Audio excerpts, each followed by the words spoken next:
Hello everyone, welcome back to the workshop. Today we are going to be working on part 5 of our 7-part video series on the fundamental of blacksmithing. Today we are going to be working on upsetting. Thanks for watching. Okay, so before I pull the piece out of the fire, we're going to go over just some few basic principles of upsetting. Now, I'm going to go ahead and just grab a random piece of material here. This is just a cold chisel. But I want to explain what upsetting is principally used for. Upsetting is to take the length of the material and shorten the length while increasing the cross-section of the material. So say this punch here is 3/4 inches around, but yet you wanted to take and bump up this end to maybe 1 inch. That's another terminology for upsetting, is bumping up or jumping up. So say you want to take and upset this end to 1 inch in diameter so you can get a wider chisel out of this piece, out of this same size bar stock. Well, you would need to take and upset it. There's 2 ways of doing this. There are long heat upsets, where you're heating a long section and thickening the piece progressively over a whole span of material, or there are short heat upsets in the case of like this chisel, where you're just trying to upset the end so you have a little more width on your cutting face. So we're going to go over both those today. Now, the easiest upset, in my opinion, when you're first getting started, is to practice getting short heat upsets down pat. You can always, after making one upset, you can heat a little further on and cool off what's already been upset and upset it a little more, and then cool off whatever's been upset and then upset it a little more. Speaking frankly for mild steel and wrought iron and things like that. The second point of upsetting, you have to make sure that you're doing a lot of manipulation of that grain structure. So you want to make sure that the piece is at its highest obtainable temperature before you start upsetting. This will avoid galling, fold overs, and cracks at a later date in your piece and stressing out that grain structure. So make sure you get the piece as hot as you can, keep your heats short, and then upset the material. Once it gets down to maybe like a bright orange heat, go back and get another heat on it. So there's 2 ways of upsetting a piece. You can hold it upright on the anvil surface and hit on the top of the piece. This will upset that end and you can dome it over, much in the same way you would do a bolt or a nail head. You can hammer it this way, and that puts a lot of spread on the piece and very little depth to the upset. The other way you can do it is flip it around and hammer on the back of the piece and upset it this way, and this will give it a little less drastic upset as it goes up, because there's a greater amount of surface area here impacting the leading edge of your upset. So I'm going to show this in practicality. This is a piece of 5/8 inch square stock. I'll pull it out. I've got a fairly long heat on it. I'm going to cool off the part I don't need to be upsetting. Just this way I can upset just the part that I want to upset. I'm going to hold it from the side. Hold it on the anvil surface, like so.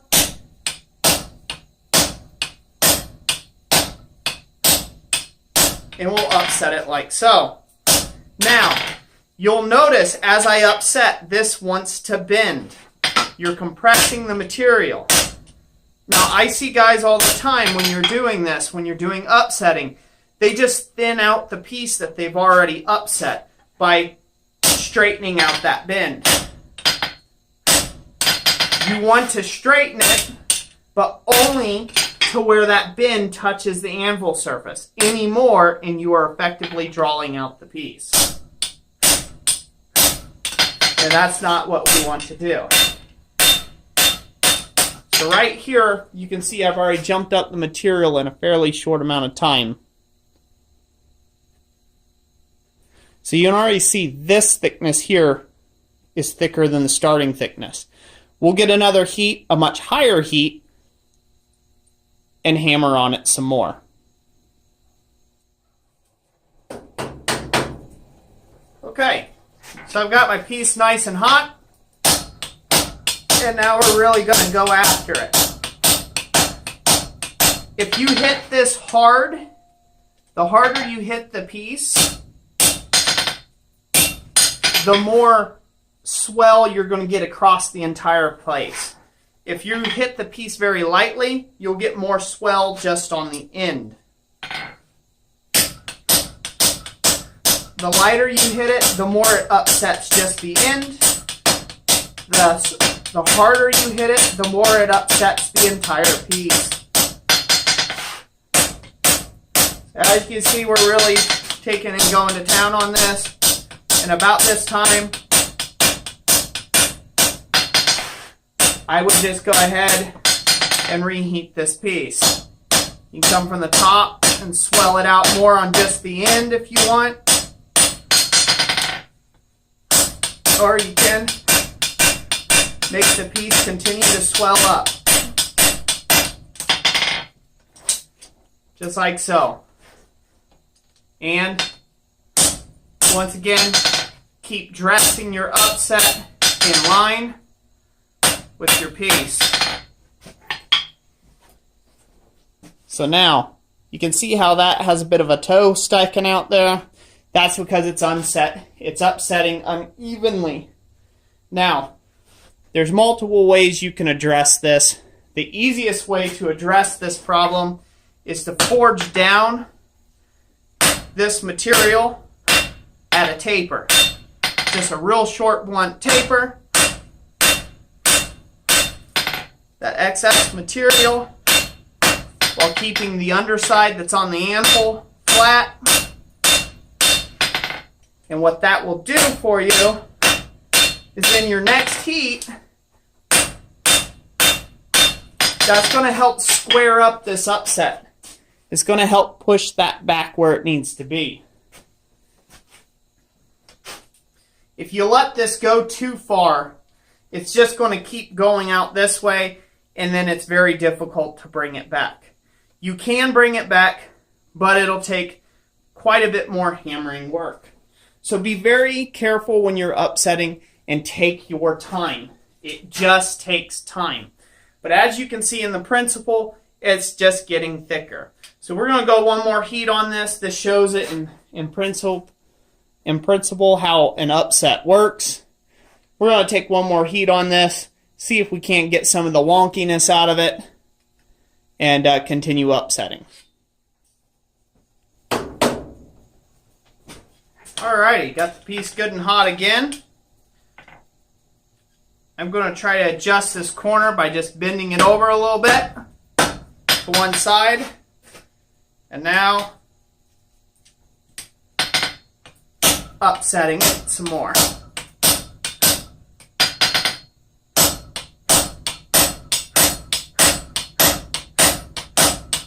You can see how with some careful forging, you can really get this, you can really thicken a piece of material very quickly.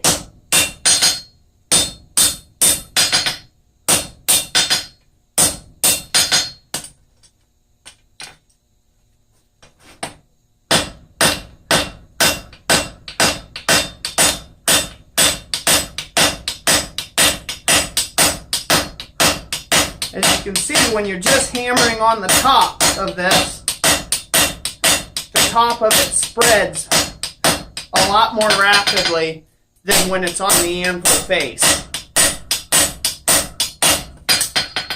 But I just wanted to take and show this method here. So in all principality, this is upsetting, and you can keep going with this and dressing this out and getting it straightened up. Whatever tickles your fancy here. And you could turn this into a foot. You could keep hammering on this until you beat it into a 1-inch cube. Make some dice out of it. It's just a good exercise that way. Oh, but there you go. There's part 5, upsetting, of our Fundamentals of Blacksmithing series. I hope you guys enjoyed this video. Thank you all for watching it. I hope you found it informative. God bless you, and we'll catch you on the next one.